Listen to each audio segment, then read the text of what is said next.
Wonderful, Debbie, here we go. And I hope you appreciate the photo we've got up on the screen.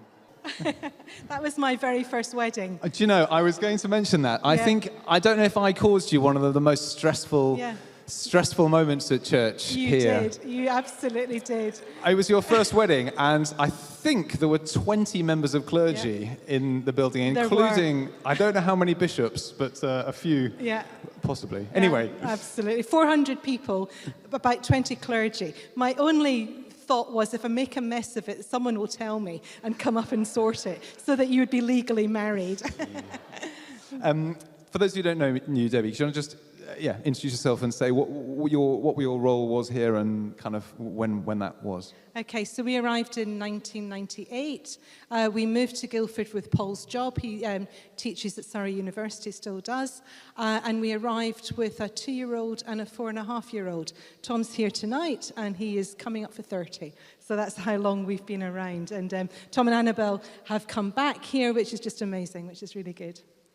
And you were on team here at St Saviour's? Yes. You were a member of the church first and then Yes. came on team? Is that what right. happened? That's absolutely right. I'd heard on the grapevine that they were thinking of having a family and children's worker.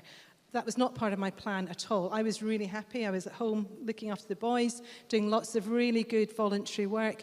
And every time I came to church, there was this deep desire to do it. And Paul said to me, you've got to talk to them. So I tentatively emailed Simon Holland, said, when you advertise, let me know, because I might be interested.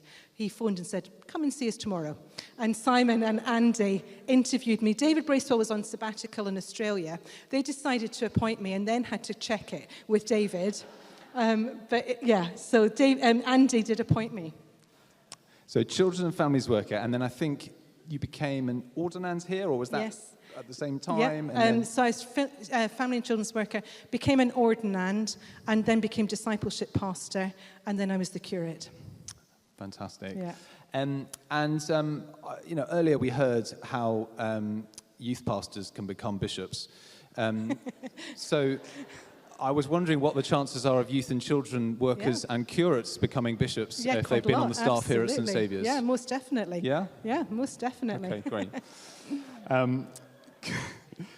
Do you have any... sorry, I didn't say that you're currently a bishop. I didn't actually say that to start with. So sorry about that. It's fine. So you're a bishop. Whereabouts are you a bishop, Debbie? So I'm Bishop of Peterborough. Okay. Any particular memories of St Saviour's that you have and would like to share? Yeah, I have so many memories. For me, memories are people. So, coming back tonight is just such an amazing thing. And whenever you leave a place, it just breaks your heart. But, sometimes God calls you on. And every time I've left somewhere, it's the people that's really hard. I was trying to think, what are particular memories? It's been an amazing place for us as a family and for the boys, and that's incredibly precious. We've got some of our best friends here, and Paul's still in a St Saviour's life group. It just keeps us linked in, except it's not called life group anymore, but it keeps us linked in because this has been a place that have held us and supported us, even though we've gone away. This has very much been a home for us. But I think one of the special things is trekkers. So I remember initially having conversations with Alice and Nelson, because we had a few families who had children with special needs, and it wasn't working putting them into the Sunday groups, and we thought, well, maybe we should start something. And we started something very, very small with 4 or 5 children, and then it grew and it grew. And one of my most wonderful memories was one Sunday when we decided that trekkers should come and receive communion. And they came in, higgledy-piggledy, and just came up and received communion for the first time, or a blessing. And just watching how trekkers is doing just gives me the greatest joy. Amazing.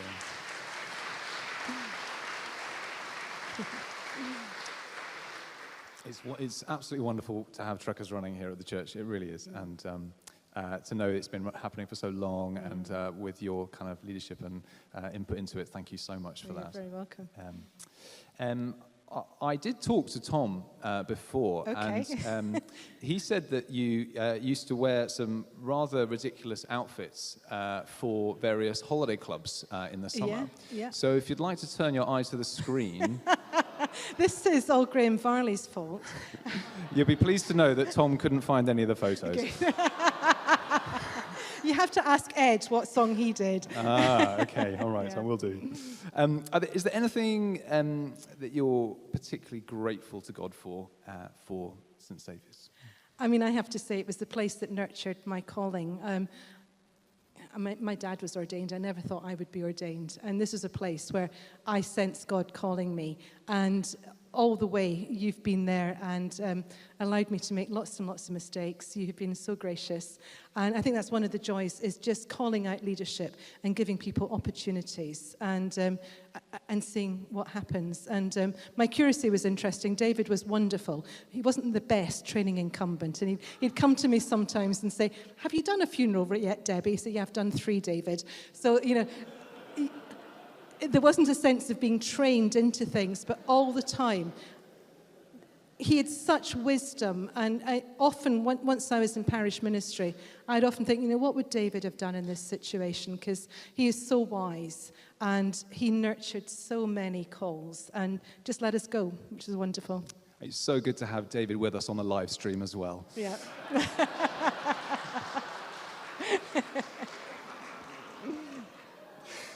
No, he's not.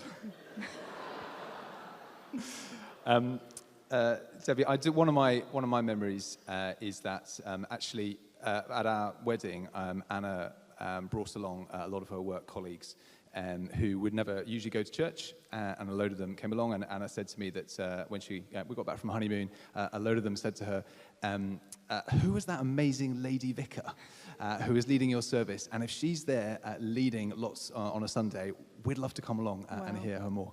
Yeah.